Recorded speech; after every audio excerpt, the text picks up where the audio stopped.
নমস্কার, কেমন আছেন সবাই? চলুন আজকে আপনাদেরকে ঢাকা বিশ্ববিদ্যালয়ের চারুকলা একটু ঘুরে দেখাই।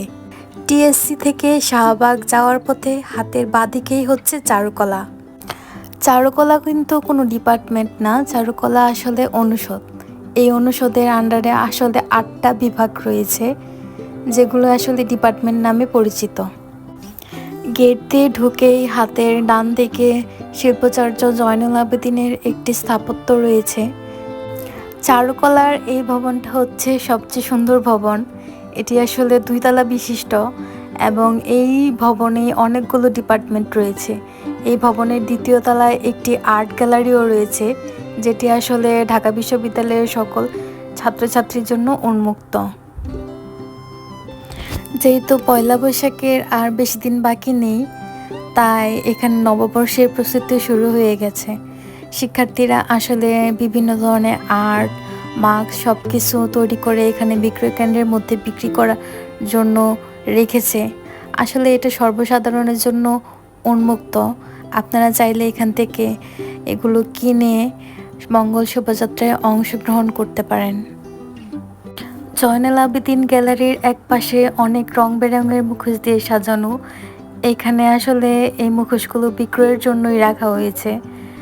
এই মুখোশগুলো বিক্রয়ের টাকাতেই আসলে মঙ্গল শোভাযাত্রার সকল আয়োজন করা হবে। এগুলো সব চারুকলার শিক্ষার্থীরা তৈরি করেছে। এগুলো মঙ্গল শোভাযাত্রায় ব্যবহার করা হবে।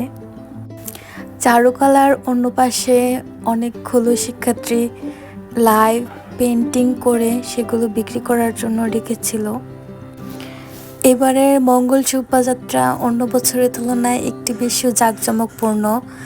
এদিকে আসলে পালকি তৈরি করা হয়েছিল, অন্যদিকে ট্যাপা পুতুল, মুরগি, হাঁস, হাতি সব কিছু আসলে তৈরি করা হচ্ছিল। এগুলো খুবই সুন্দর। অন্যদিকে তানপুরাও তৈরি করা হচ্ছিল। এই তানপুরা সাইজটা আসলে অনেক বড়। এগুলো আসলে সামনে থেকে না দেখলে বোঝা যায় না কতটা সুন্দর। চারুকলার এই ঘরটা আমার সবচেয়ে পছন্দের জায়গা।